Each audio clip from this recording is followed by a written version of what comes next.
Hi and welcome to Shia's room. Please give me a minute. Let me get our guests on. Apparently, my internet is giving a little problem this afternoon.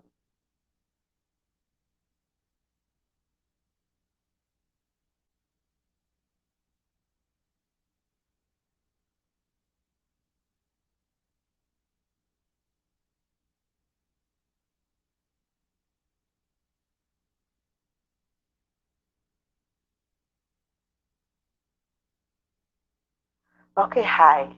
So it would seem like my guest got bumped off. I hope that he would be able to come back on again. Welcome to Shia's room.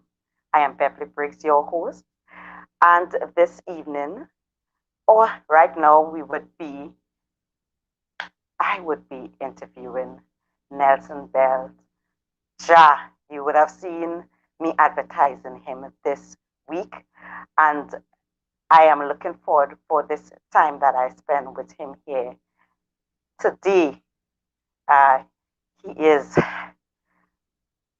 a man of resilience. Um, he, I asked him what word to best describe him, and he said he loved the word integrity. So he's a man also of integrity. After being diagnosed with cancer and given a few days to live, he was able to beat the doctor's uh, diagnosis and live again.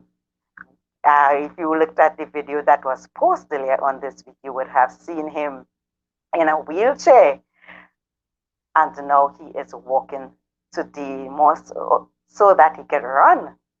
And so he was on, he was on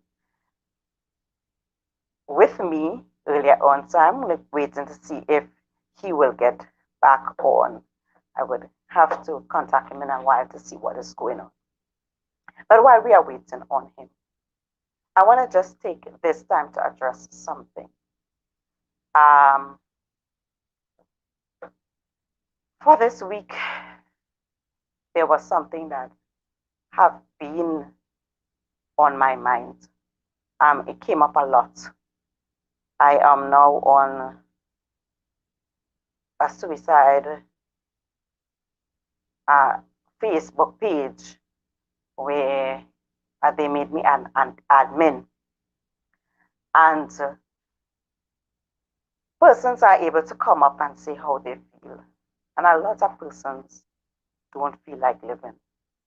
And even this week, I had someone who was close to me send me a video. And there is this notion out there that when these thoughts come to you, all you need to do is pray and accept Jesus. And I remember going through this for many years and thinking something was wrong with me and that God didn't love me. And I couldn't figure out why it is I loved God so much. I spent time in His Word. I claimed His promises, and nothing was working for me. And years after I found out that my problem was a hormonal imbalance, sorry. And so I am encouraging us when we are speaking to persons who have suicidal thoughts to encourage them to get the help that they need. Yes, it's good to pray. God works in mysterious ways. Yes, it's good to change your diet and to exercise, but it's also good to know what exactly is the source of the problem that is taking place. And I am not encouraging anyone to go on medication or not to go on medication. There are natural ways out there that we can combat this, but we have to know what we're fighting against. When they did diagnose me, they diagnosed me with psychotic depression. And so that I knew what I was up against. And so it is important, it is very, very important that when we feel that we are getting these thoughts over and over again that we seek the help that we need. We seek the help that we need. So, guys, I am asking that you just give me a minute to get in contact with my guest and see what is taking place with him.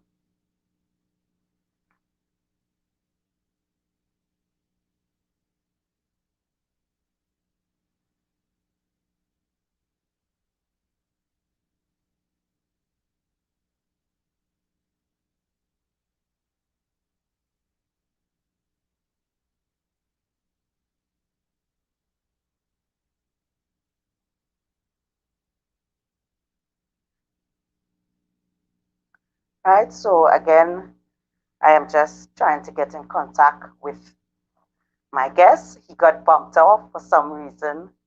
I know my internet was giving trouble. I don't know if it was my internet that was the source of the problem or his internet, but he will be on with us. I want to remind you that Shia's Room is not just about me or the guest that is coming on, it's also about you. So you have the opportunity to drop in your comments. You have the opportunity to shout out. The guest that is here, show some love. You have the opportunity to ask your questions and leave your comments. We will be taking your comments and we will be calling you out as the forum goes on. And so my guest is back with us. Let me get it on. Yay! Yay, we made it. We You're made back it, on. Beverly. Right. Somehow, every time we have to connect, we have this fight. It would seem. Remember when we were connecting the first time, what we were trying to connect on Messenger or Zoom, and we were having this fight. But the devil Absolutely. is a liar. We are here to testify about the goodness of God this at this time. And so I want you to just give a little synopsis of yourself to the persons that are viewing right now. Where Well, are you well, from? Yes. well, Beverly, first of all, I just want to say, you know what? Whenever there are bumps in the road, we must be onto something because somebody or something is trying to get in the way of us getting our message out into the world, I tell you. Yeah. It would seem so. Yes. Ladies and gentlemen, to Beverly's audience, my name is Nelson Beltijar. I'm from Toronto, Canada. And if I only say one thing, I want you and your audience to know that I'm an imperfect soldier for Christ. And if it wasn't for him, I wouldn't be here today. But Beverly, since you're going to let me stay here a little bit longer, allow me to introduce myself to your friends down in Trinidad and Tobago and who knows, around the world. I'm a guy that bleeds red, just like every single human being on the planet. And I'm the proud son of a brave mom and dad who who left their homeland, the Philippines, to come to Toronto, Canada, to take a chance on themselves to live out their goals and dreams. So that way they could have a better life for them and their unborn children, my sister and I. And because of them, because they took a chance and bet on themselves, I get a chance to live out my goals and dreams, as well as my sister and my parents. Unfortunately, my dad had just passed away before Christmas, December 16th, 2020. But he lives on in spirit, and hopefully he's watching down on us, giving us the thumbs up.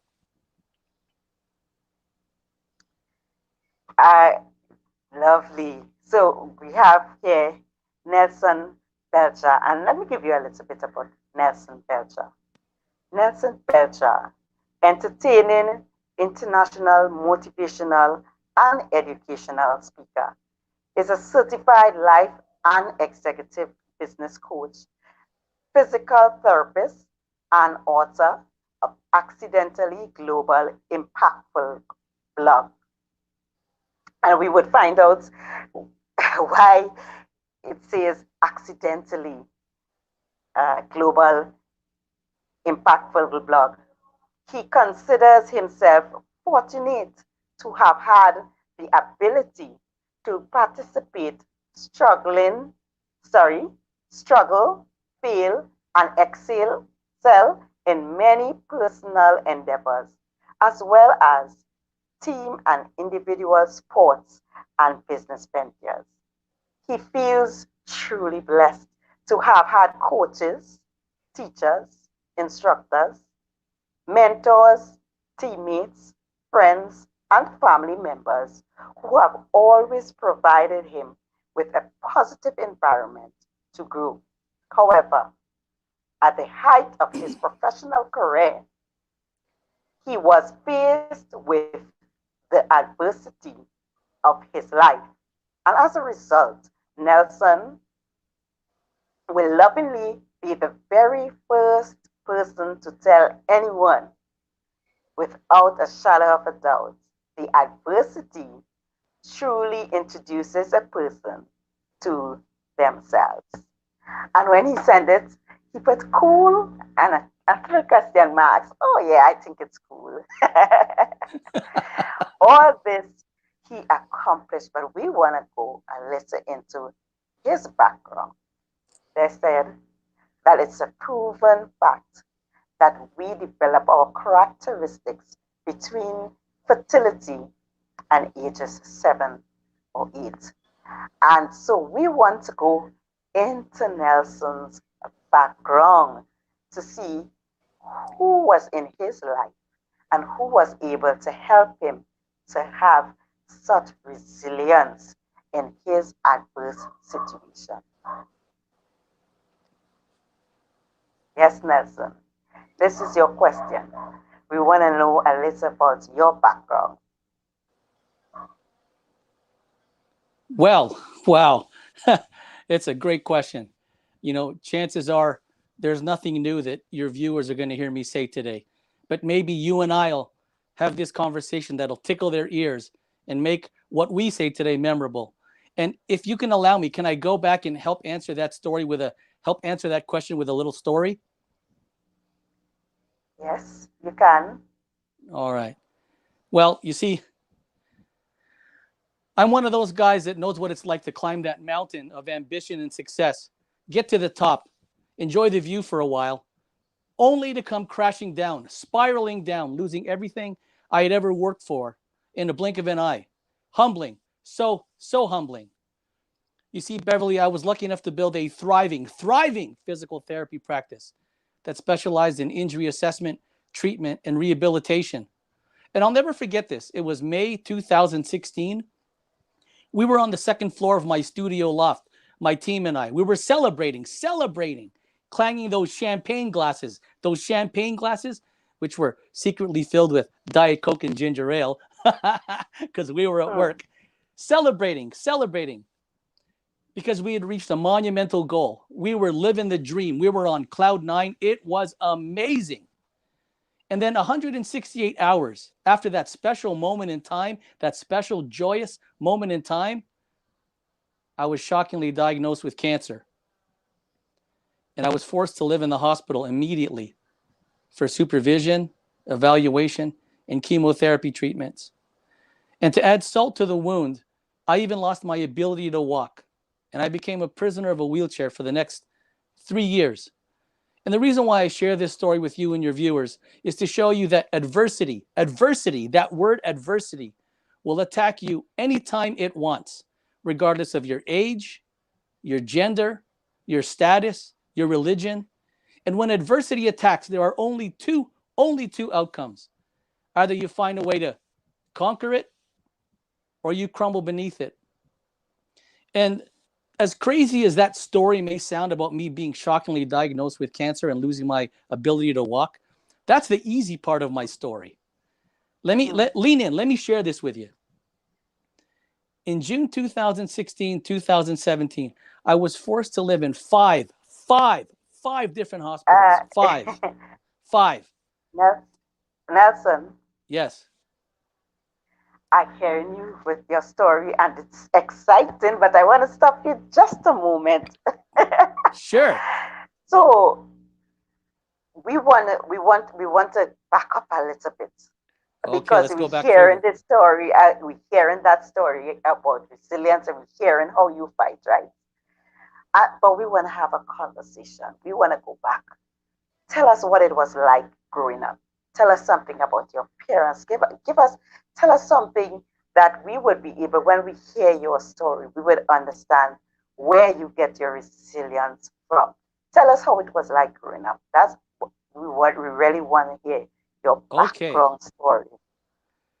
My father was a man who came from humble beginnings, was a farmer in the Philippines, who was an intelligent man, who he knew that if he had stayed with his family on the farm, his future would have been written for him. But he wanted more for himself. So he left his family at the age of 12 to move to the city in the Philippines to live with his father's sister so he could carve out an educational future for himself. And he did. And as fate would have it, he graduated, became a mechanical engineer, and he got this job working at an oil refinery company in the Philippines. And one day he was at work and he was looking around wondering, where is everybody at work? Where is everybody? He couldn't find a single soul. And then one of his coworkers showed up and said, "Hey, are you coming to the party?" My dad said, "What party?" "There's a man who's leaving the Philippines. He's going to Canada next week. We're having a goodbye party for him." So my dad closed down his office, went to the party. He didn't even hang out with the friends. He went directly to the man who was leaving to go to Canada. And he said, "Hey, how are you going to Canada? Tell me how you're going." And this man sat with my father, told him exactly what he did. And my dad follows suit. And whenever my dad told me that story, it reminded me of what he had to do to get here and his resilience and his bravery. And because I share the same DNA, I'd like to think that, I am part warrior. I am part warrior like my dad. And as silly as it may sound, he gave me the tools to dust myself off whenever there were problems, whenever there were adversities, whenever there were bumps in the road. Because I always watched him weather every single storm that life threw at him. I watched him firsthand as a kid growing up. And because I saw that, he was my role model. And he made me believe that's the way I should live. And that's why I am the way I am today. I watched him weather every single storm that life threw at him. He never complained. He never commented. He never blamed anybody. He just found a way to overcome adversity. And I'm just following suit. Hmm. And now he moved to Canada, and he is in a strange country. How was it like for him and for you, your family, growing up in Canada? Well, you see, I was born in Toronto, Canada. And back then, when I was born, there weren't too many people in my school that looked like me, that were my shade. Mm-hmm. And because I looked a little bit different, I was different. People weren't sure as to, what I was like, how to approach me. But the truth is, regardless of my shade, we all bleed the same color red. We all have the same wants. We all have the same wishes. We all have the same fears. We all want to play in the schoolyard together. We all love sports. And once they realized that I was just the same as them, I was allowed to play and excel. And when I started to excel, my friends started to want to hang out with me. And together we formed a bond, a friendship. And I've been lucky enough to know friends since kindergarten, since 5 years old, today. And you know what? Like I said, at first when I got here, I was different. But the more and more people shared time with me, they realized I was just the same as them. And once we got that figured out, we worked together to achieve a whole bunch of things. And it's exciting. We have tons of stories. So, do you think you played an important part in them figuring out that you're not just one and the same? even though you look differently. You know what's funny, Beverly? If there Mm. was, if there were no mirrors in the world, I would never know what I look like. Hmm. Right? To me, I just see the world. And Mm-hmm. then when we found that there were a lot of commonalities, that was the bridge to put us all Right. together. That Mm. binds us even to today. But I'm not gonna lie to you. You know, when you're on the outside looking in, sometimes it's not Mm. easy. But Mm. you had to be brave enough to take those steps forward, to take those steps Mm. forward, to assimilate, and then realize that hey, they're just the same as me, and make them realize I'm just the same as them. So fast forward, you're grown up. What was life before? And I know I heard you say it sort of in a story form, but I want you to chat with me. Just it's two old friends sitting here. What was life before you got cancer? What were you doing? Why were you doing it? Why was this your passion? Because I'm asking this because later on I want to know if what that adversity that you've been through, if it made a difference, what difference it made. But for now, we want to know what were you doing and why were you doing what you did. Well, throughout high school, I played a lot of sports. I played the Mm, typical sports as any Rudd Blunt as any young man would want to play in sports. Varsity mm, school teams, football, basketball, soccer, all of these things. And what ended up happening was through losses, through victories, you learn about yourself. You know, there was one time we were playing a team. mm, We were playing a team that was undefeated, that was no one had ever scored a touchdown on them at all in football. And mm, at halftime, they were crushing us. The score was, I think it was 56 to nothing. 56 to mm, nothing. And at halftime, my teammates and I, they were already defeated and deflated. I stood up mm, and I said, guys, come here. We have got them exactly where we want them to be. mm, And my teammates looked at me and, what are you nuts? We're being crushed 56 to nothing. And I mm, said, do you realize this team, no one has ever scored a touchdown on this team, ever. We have half a game to be the first team to ever score a touchdown on them. And then all of a mm. sudden, that became our mission. And then we had Right. told the parents in the stands what the mission was. And everybody was cheering us on, cheering us on, cheering us on. And at the end of the game, the score was this: they had 72 points and we had 6. So Right. we were the only team to ever score a touchdown on this Mm, on this magnificent legendary team. And that's mm, our claim to fame today.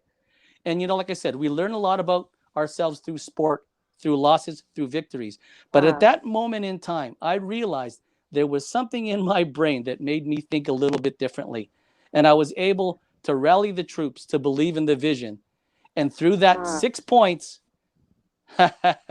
we did something that no other team had ever done. And we get to say that we're part of that historical moment. Hmm. Must have, must have, that resilience must have really been in your DNA. Because we are seeing story after story of you being resilient, you know, being of different ethnicity and having to deal with persons and yet still be able in school to push against it and make friends. Coming in high school, having football, being able to encourage the guys, listen, we can win this game if we choose to, and to encourage them to rally on through the game. So we are seeing a team here of you standing up at adversity, in the face of adversity, and saying, listen, you're not big enough for me.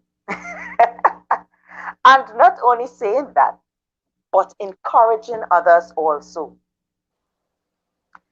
So you moved on from high school, and we are talking about career now.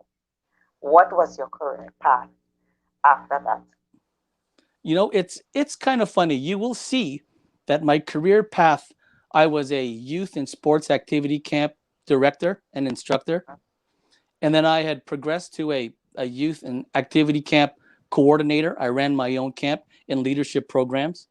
And then I proceeded into becoming a physical therapist, where I was working with patients, and it was my job to transition them to the different stages of healing to get them to where they wanted to get to. And then I had just evolved into an empowerment coach for youths and young adults. And, you know, if you take all the titles away, you know, that I have, the one common denominator you will see is I'm a coach. A coach is Right. someone who listens to where somebody wants to get, understands where their roadblocks are, and then sits with them to figure out how to either get over those roadblocks, go underneath those roadblocks, go around them, or find another way to get to where they want to get to. As a coach, you look at certain situations, you think about the situation, you respond to the situation, and then you interpret as to what's going on. And then, last but not least, you figure out a plan to execute to help get them to where they want to get to. And like I said, I've been a youth sports and activity camp director. I've been a physical therapist. I'm a life coach for youth and young adults, as well as a business coach for health, wellness, and life coaches. I help them fill their calendars so they can develop personal income so they can hopefully buy their lives back and free time back. But if you take all the titles away, I'm just a coach, a coach, a coach, a coach. And I honestly believe that profession, that coaching profession, found a way while it was doing laps around the planet and landed on my shoulder and says, "Hey, you, Nelson Beltijar, you're going to be a coach." Right. Lovely. I just want to take this time off to welcome those of you who have now joined us. You are on Shia's Room, and we are speaking with Nelson Beltijar. You do remember we love you to be a part of this program. So leave your comments. Let us know who you are. Show some love. Let's show you some love. We look forward. We always look forward for your comments. Yes, Nelson. So now we have the big event or the big adversity, because I know even when I was reading your bio, you had the in capital before you put the adversity. So this is a big event in your life, and here you would be going back to where you were in the hospital, and they had told you you had cancer, uh, and you had to stay in the hospital and get care in the hospital. And in fact, the doctor said there was no hope. They had given up on you. No, we were talking, and you told me something very remarkable, which caused me to, when I sent out the advertisement for this forum this today, I said, by the renewing of the mind. So I want to discuss with you right now what took place in the hospital after those doctors told you that your cancer was terminal and they could do nothing else for you. Right. Absolutely. Yes. I would love to share this with you. Like I said, I was living in those 5 different hospitals. And you're absolutely right. My very first cancer doctor, Dr. K, gave up on me and told me that I was terminal and they were going to put me in the palliative care and unit to make sure that I'd be comfortable and pain free for my remaining days. But as I was a prisoner in that hospital, as I was a prisoner of my bed, physical prisoner of that bed, even though my body was stuck in that hospital room, hospital bed, I refused to let my mind be a prisoner of that room.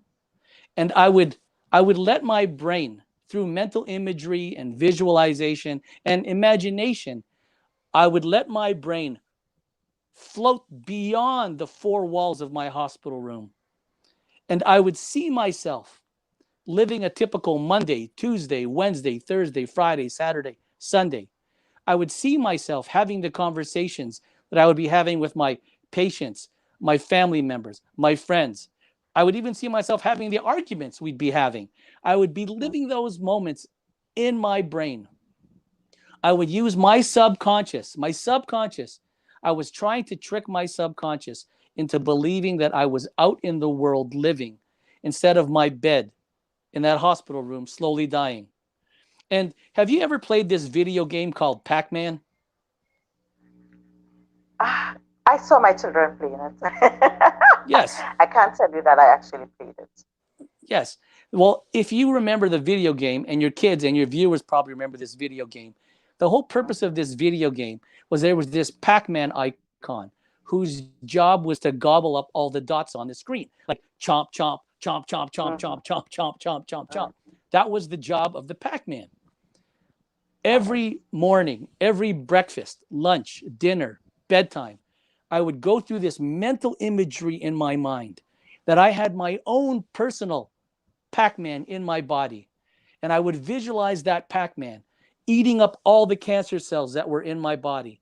Every breakfast, lunch, dinner, bedtime, I would go through this ritual. I would see the Pac-Man eating up my cancer cells through mental imagery, through imagination, through visualization. Again, trying to convince my subconscious that I was healing instead of what that doctor had told me. And lastly, we all know now that I'm walking, I'm even running. But while I was in the hospital, the year 2018, that entire year, I had to learn how to walk again. And it's ironic that I'm a physical therapist. But that entire year of 2018, when I was stuck in a wheelchair, my goal was to go from a wheelchair onto a walker, onto two canes, onto one cane, and eventually, hopefully, walk alongside my friends and family again. But during that dark time of 2018, I would mentally imagine, I would dream, I would have this film strip in my brain.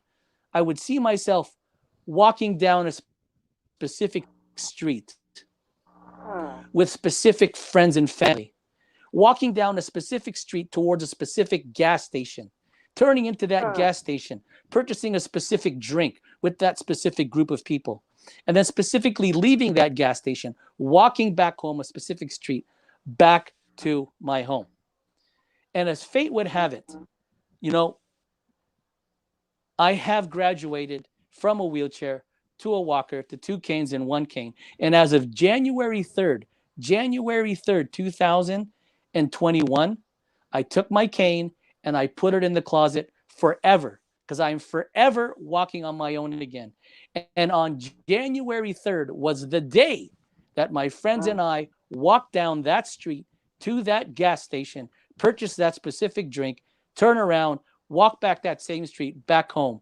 So everything that we've been taught, or that I honestly believe, is that everything in this world is born twice, once in the mind and once in the world.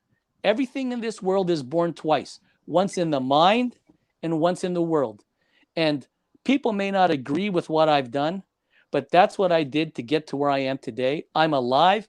I get to share a few minutes with you, and I will share this story with anyone who's listening because maybe, just maybe, these might be the tools that'll help someone who's currently stuck in a hole to climb out of it through visualization, mental imagery, and imagination. And that's what I did. I created my own personal reality in my brain, regardless of what Dr. K had told me. And guess what? I'm still here. And one day, I'll go back and visit him and I'll help him readjust his tie and say, I'm still here. You were wrong. Yes, I'm a living proof. A living proof. Yes, guys.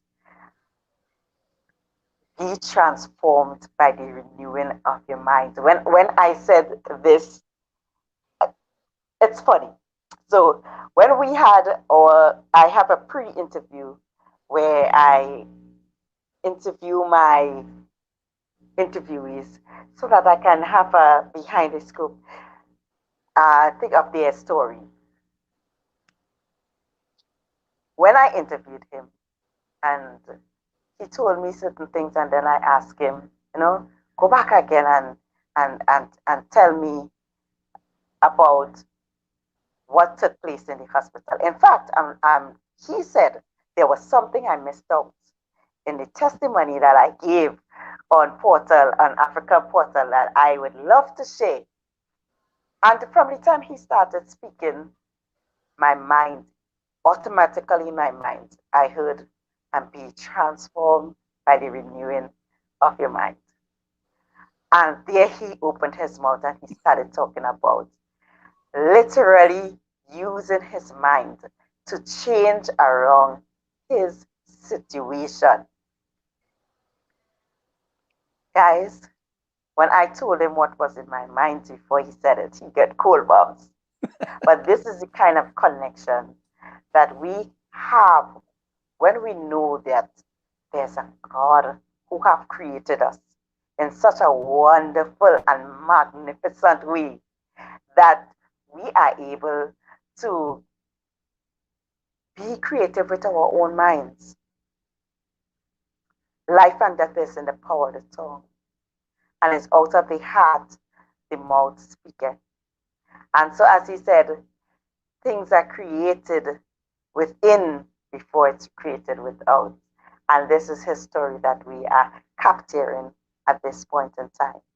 Nelson, now you are still a coach. You have been a coach for a while and you're still a coach. But I want you to tell us, what is the difference of what you do now to what you did before? What is your mental? Okay, guys, I think he got cut off again. Hopefully, he will be back in soon. Right, he's here.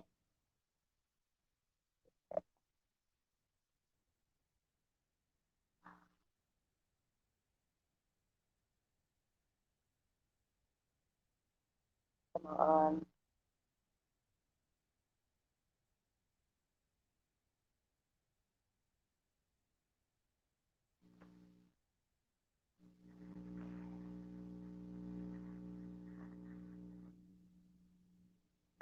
He's off again. He'll be back in a little bit. I would hope. The internet is a very unpredictable thing, you know. You would hope that when you get on that it would work, but sometimes it just don't. So let's hope that he will be back. Yes, he's here.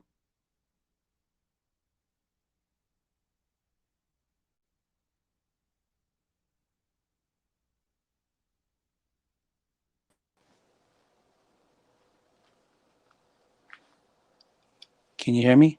Welcome back. Yes, I'm hearing you. You That's can't. when we're working You, with the internet, we know that's what it is going to be. you What's can't that? make this up. You really cannot make this up. We must be onto something the world needs to hear, and something wants to shut mm, us up. hmm. Yes. So I want you to tell us.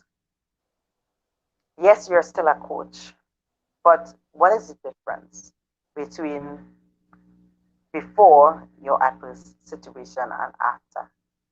What is your drive? How have your purpose in life changed? And we heard about the positive drift. That drip, that's the name of your organization. And so you tell us how that name come about and what you do right now. Well, you see, before I got sick, I was a physical therapist. I was living my life. Everything was great. But I honestly tell people, if I never got sick with cancer, if I never got sick with cancer, I would have never created the blog, thepositivedrip.com. Hmm. You see, the reason I had created that blog and the reason why it's an accident is because when my doctor had told me I was terminal and I was going to die, it was underneath my skin that I had promised myself, that if I am going to die, I'm going to go out on a bang and I'm going to create one last undying goal, regardless if adversity had me by the ankles and wanted to drag me down. And that goal that I wanted to do was I wanted to create a blog, not for vanity reasons, You see, at the time, I had a 6-year-old nephew, two nieces, 5 and 3 years old, two brand new born twins. And I knew that I wasn't going to get a chance to see them grow up. And that broke my mm, heart. And the reason I had written this blog was this blog housed all my thoughts, my ideas, my dreams, mm, my conversations that I would have had with them if I would still be alive. And the purpose I wrote this blog, the reason I wrote this blog was so I could leave it behind for them, mm, so I could still be a part of their lives after I had passed away. right. But it looks like the joke's on me because fast forwarding to September 2018, on September Mm, 28th, my cancer doctors, my brand new cancer doctors, I left Dr. K mm, in the rearview mirror. My brand new cancer doctors stamped me cancer free and told me to go live my life. mm, And two, that blog that I had written specifically just for my younger family members has mm, accidentally trickled across the planet and developed a global readership, which was never the plan. Never. right. And ironically, there's an online community which is walking alongside that blog. And it's so Mm, humbling for people to want to hear what I have to say. But I honestly, yes. honestly believe the fact that I had to go through the fire Mm, and come out the other side victorious, that for some reason it's what's given me credibility. And now people want to hear what I have to say. Because before that, I was mm, no chance people had to hear what I wanted to say. But once I went through that fire, wrote that blog, all of a sudden I have mm, a voice. And it's translated into not just a written voice. Now you actually get mm, to hear my voice and see my face and share my mm, message. And I mm, honestly believe it was an accident how that blog came to be. But here I am mm, today, planting seeds everywhere I go. And hopefully, mm, the seeds that I plant can grow, thrive, and bear fruits of their own eventually. And if that happens, I'm yeah. okay with it. I'm okay with the Mm, extra time that I have been given. And because I mm, get to stay here with that extra time, I am not going to waste it. And I'm going to make mm, sure that I can tell people that there is greatness in them and it's possible. right. It's possible to overcome Mm, adversity. Will it be mm, easy? Absolutely not, but it's possible. mm, And if you don't know how to do it, find someone that has traveled and crossed that bridge before successfully and ask them how they did it. And I promise you, they'll help you. And if you can't find anybody, visit me at www.thepositivedrip.com. mm, And together, hopefully together, we can conquer and climb your mountains of perceived can'ts and paralyzing impossibilities. Because I know what it's mm, like. I know exactly what it's like to be staring up that mountain, wondering if I can do it. But I latched onto people and they helped me get there. I am a product of every single friendship, relationship, acquaintanceship, good or bad. And I did not get to where I am today all by myself. mm, And I will be say that. yes. And everyone needs to know that because you know what? It is possible. It is possible to find people who will help you get to where you want to get to. To Mm, be, to be, it's like to be doesn't always have to be up to you. You can find an inner mm, circle of people who you can lean on who will help you get there. you sure will. Nelson, I just want to interject something here. I want to apologize, sincerely apologize to my supporters and viewers, our supporters at this time is both of us, our supporters and viewers. I've been encouraging you to leave your comments. Again, I and my very technical self forgot to put, and I'm being open with you, I forgot to put the highlight on comments. So I am wondering because I know that my viewers are custom commenting, and I'm trying to figure out why it is I'm not seeing any comments today. And I do want to apologize. So I am taking this time to go through my comments and to shout out those who have left their comments. And again, I do apologize. Latoya Bund, it is always a pleasure to have you. We got your message. Hello. Hi to you out there. We have Facebook user who said hello there. Sorry, for some reason we do not see most of our Facebook users' names. So that Facebook user, you just pop your name in the comments and let us know that uh, who you are. Let us know who you are. Sharian Cooper. Good night. Sharian, you are there almost every Tuesday. For the last couple of weeks, you are there, and we are so grateful. I know that you are sending your love out to Nelson at this time, and thank you for viewing. Andrea said, hello, friend.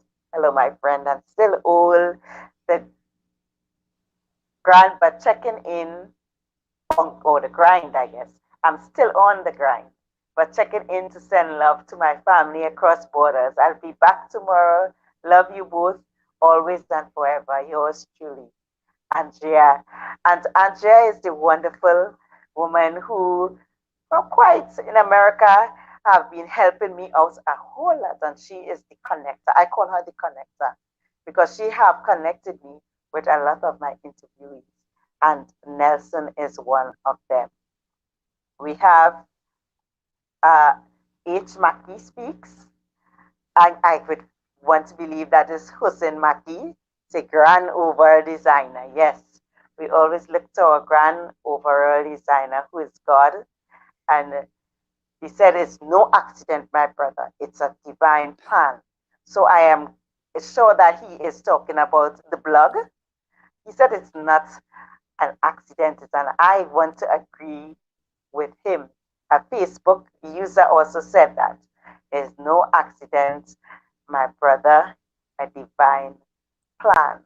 Again, I am very, very sorry that I did not see your comments before. Ah, yes, uh,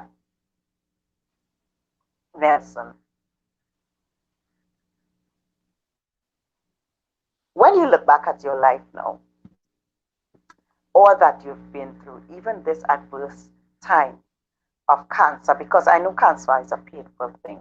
I've not been through it, but I've been around persons. I had a friend who died from cancer, and in her last days, I took care of her. And so I know that it's very painful. Um, but going through all of this, at this point in time now, would you say that you will change anything about your life? Anything that you've been through? Would you want to change? Would you want to go back into life and live a different life? You know what they say? You might have heard this line. Mm-hmm. Life is so much easier when you can look at it backwards. That way you'll understand why you had the bumps in the road, why they showed up, why you got pushed right instead of left. And you'll understand why all of that happened. But unfortunately, we have to live life forwards.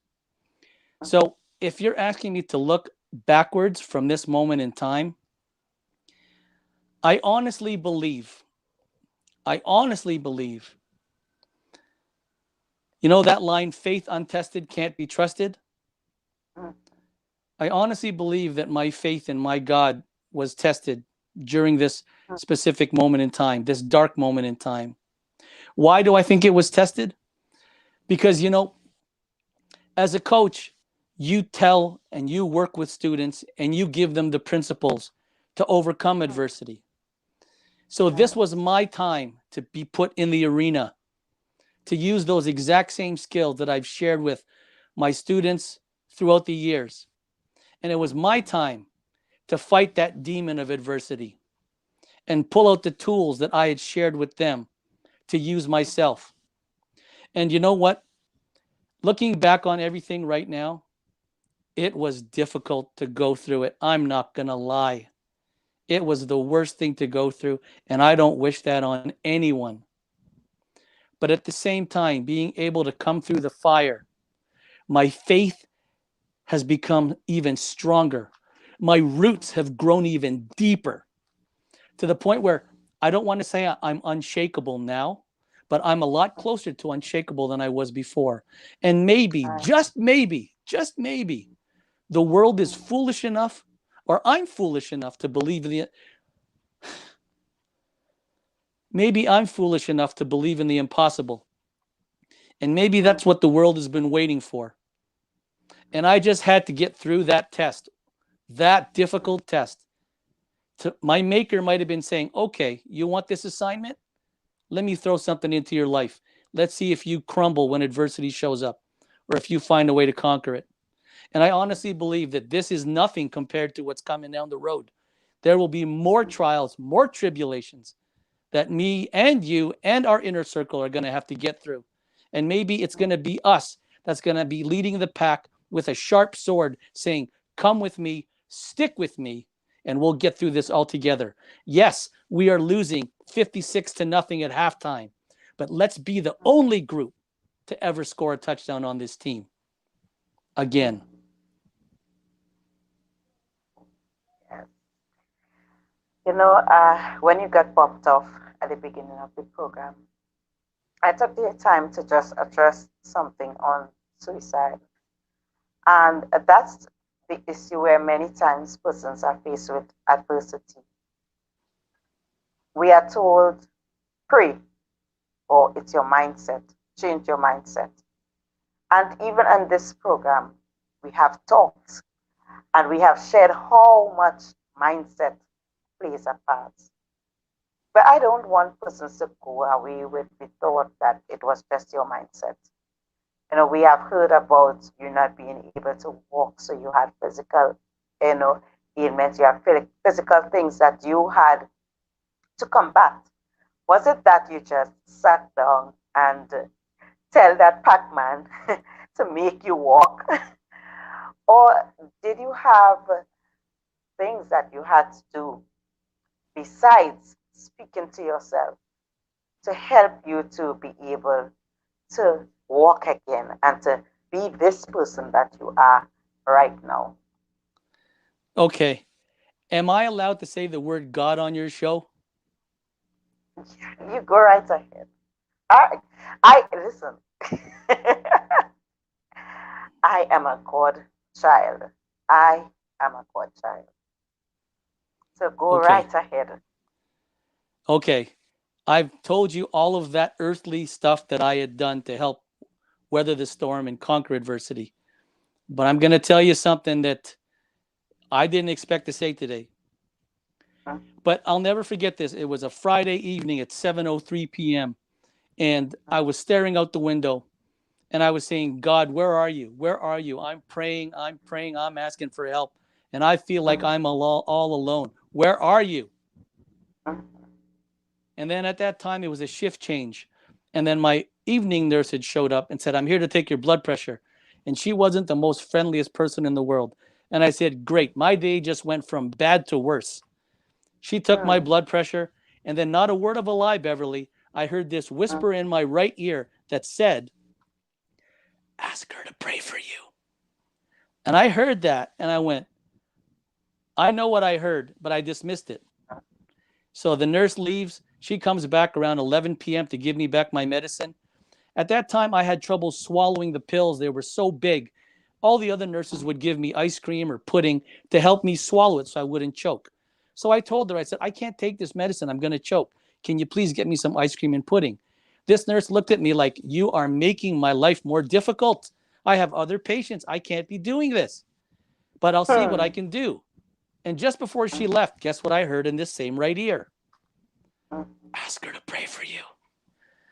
Again, I said, no chance I'm asking this woman to pray for me.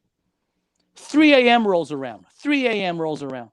And again, remember, I can't walk. I can't walk to the washroom. I can't walk, period. So I had to pee. And I had to press the button to call for a nurse to come help me by bringing the urinal to the bed where I would have to stand up and pee. And as I'm pressing the button, I'm going, God, please, please, any nurse but that one. Any nurse but that one. Guess who shows up in my room? Yes, that same nurse. She walks in. She goes, what do you want? I said, I have to go to the washroom. She says, what does that have to do with me?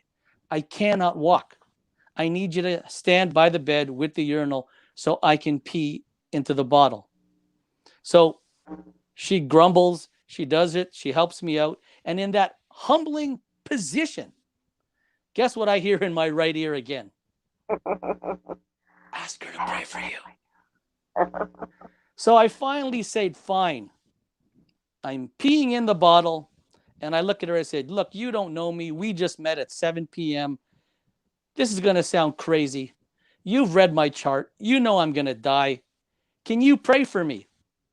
And then, not a word of a lie, she looked at me and her stern face went from like this to like this. And then she said, after I was done doing my business, having a pee, she says, get in the bed, baby. She put her right hand on my forehead, her left hand on my feet, and she prayed over me. She said, in Jesus' name, I pray, heal this young man. He has more to do. Don't take him yet. Don't take him yet. And she prayed over me. And then she left. And she said, my shift ends at 7, but I'll be back to check on you. So she leaves.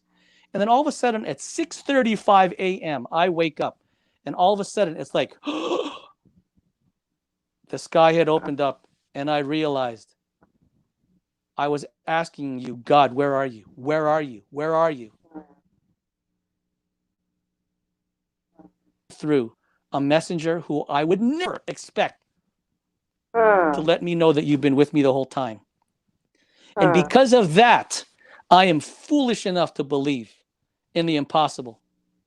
Will I fail tons of times? Perhaps. But will I succeed? Absolutely yes. But because of that, like I said, faith untested can't be trusted. And I honestly believe this whole trial and tribulation I had to go through was nothing but one big test. Maybe the whole world knew I was going to live, but I didn't, not while I was caught up in the middle of it.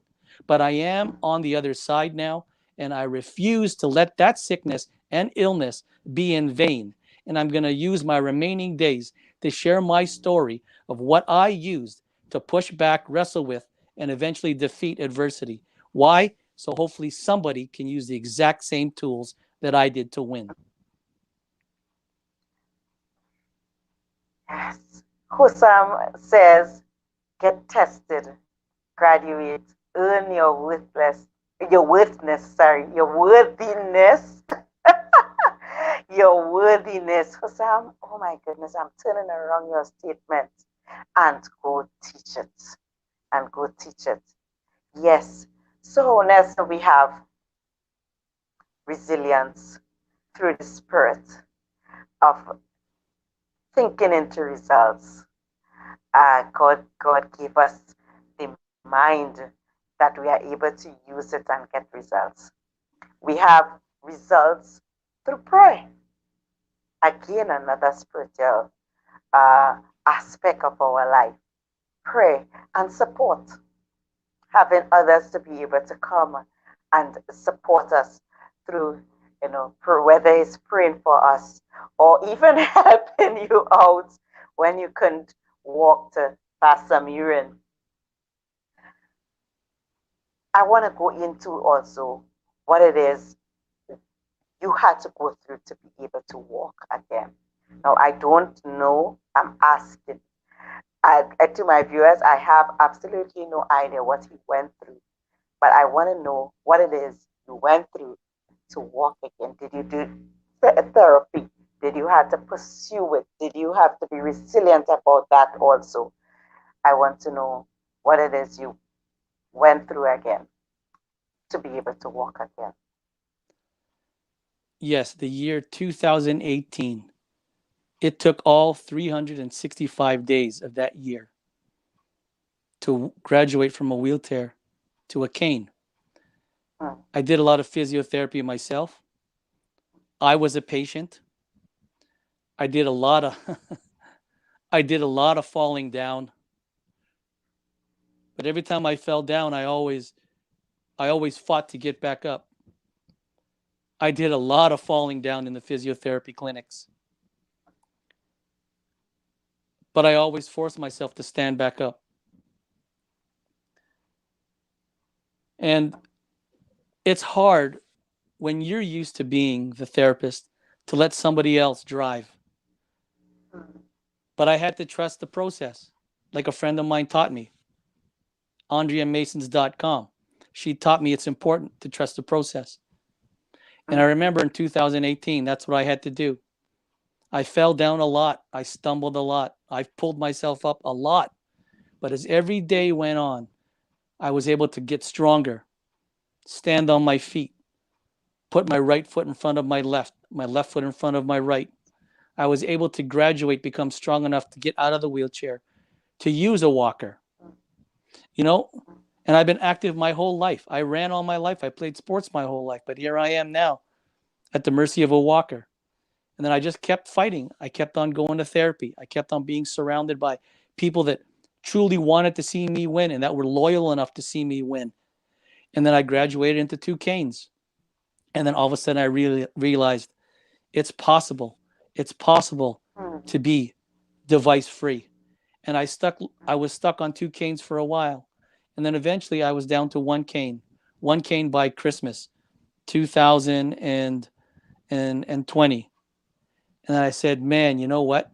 It's really possible now. Eventually I'll be having no canes. And then January 3rd rolled around 2021. I took a chance. I put that cane in the closet and I haven't looked back since. And then my goal after that, people said, now that you're walking, what's next? And then I had a goal to run, trot, and jog again by the end of December 31st, 2021. But you know what? Through the help of my friends and my accountability coach, AndreaMason.com, she dangled the idea of why wait till December 31st, 2021. Let's aim for June 1st, 2021. 6 months, 6 months ahead, 6 months. But I was up for the challenge because I was foolish enough to believe in the impossible. And guess what? On June 1st, 2021, I ran down the street. My legs were heavy, but I did it. And I'm living proof. I'm living proof that it is possible to overcome adversity. Will it be easy? Absolutely not. But it's possible. And for those of you out there who think that you can't do it, I want you to know that there's some guy in Toronto, Canada that's cheering you on, saying that you can. Me. Yes. I'm tempted to sing. We serve a mighty God, so mighty, mighty, mighty, mighty, mighty. There is nothing that we can go through that our Creator hasn't built within us the resilience and the courage and the bravery to stand up against and to fight and to come out on top. There's absolutely nothing. I know there are many of us, even for those who are listening at this point in time, where situations caused us to feel helpless. I myself, as Nelson, had reached that place where I said, God, you don't exist. And then when I believed, I couldn't shake the belief that he did exist. I said, you know what? Okay, you exist, but I want nothing to do with you. Because in my situation right now, I don't see you showing up. But even in those times, God shows up and he proves us wrong. But we are the ones that have to open up our hearts. Nelson is saying to us, we are the ones that have to open up our hearts and allow God to work out our situation. There's nothing too hard, nothing too hard. God has given us a creative mind. So we have thinking into results. God has given us a great communication line between himself and ourselves and our supporters, and that's prayer. Never neglect praying or getting persons to pray. Where two or three are gathered, God is always in the midst to bless. And Remember, we are holistic beings. So our physical aspect is also important. Being able to make sure that our physical body is in great health. Uh, I won't lie to you today. I was ill and I still am. Headache, my head is throbbing right now. But I made up my mind. Uh, Nelson is there and he could testify to this. Ever since we have had this connection, we have had adversities, things that have been seen to us. I'm not getting you two together for some reason. But even in these times, God shows up in the midst. He shows up present and helps us. He's saying, our weakness, He is strong. And He helps us to be strong. So, as I am Beverly Briggs, your host, saying to you, our future belongs to us. Thank you, Nelson, for coming on. Hussam says, God bless you both. Hussam, God bless you also. Guys, I want to remind you, I went 11 minutes right now over the 8 o'clock, but I want to remind you that Unscripted Voices is on it with Ife McCoy, and I'm asking you to please sign in and support him. Till